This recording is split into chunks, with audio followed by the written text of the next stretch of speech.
শতসিদ্ধ মত, এই উপমহাদেশে কোন নবী রাসূল আসে নাই, কোন সাহাবীদের পদধূলি উপমহাদেশে পড়ে।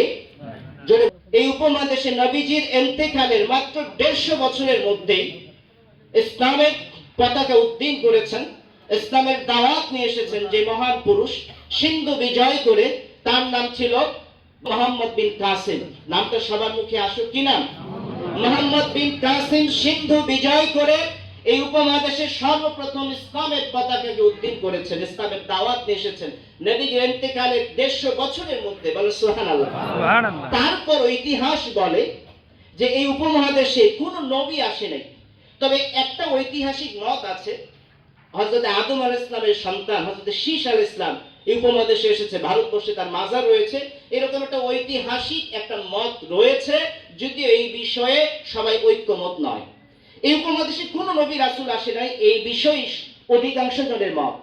উপমহাদেশে কোন সাহাবী এসেছে, এই ধরনেরও কোন ঐতিহাসিক অথেন্টিক মত নাই। একটা দুর্বল ঐতিহাসিক রিওয়ায়াতের মত আছে, সেটা হলো 2 জন নবীর সাহাবী। তারা যেহেতু আমাদের প্রবেশদ্বার বলা হয় চট্টগ্রামকে, চট্টগ্রামে তারা নৌপথে এসে লঙ্গর করেছিল, মাত্র কিছু সময় অবস্থানের পর আবার তারা চলে গিয়েছে তিব্বত হয়ে, তারা চীনে চলে গিয়েছে। সেই জায়গায় ওয়াংটন মসজিদের সামনে 2 জন সাহাবীর মাজার এখনো আছে। বলে সুবহানাল্লাহ। এই 2 জন সাহাবী হয়তো বা বাংলাদেশে কিছু সময়ের জন্য এসেছিল, এইরকম একটা ঐতিহাসিক মত, তবে এটাও দুর্বল মত, শতসিদ্ধ মত। এই উপমহাদেশে কোন নবী রাসূল আসে নাই, কোন সাহাবীদের পদধূলি উপমহাদেশে পড়ে। জোরে বলেন পড়ে নাই।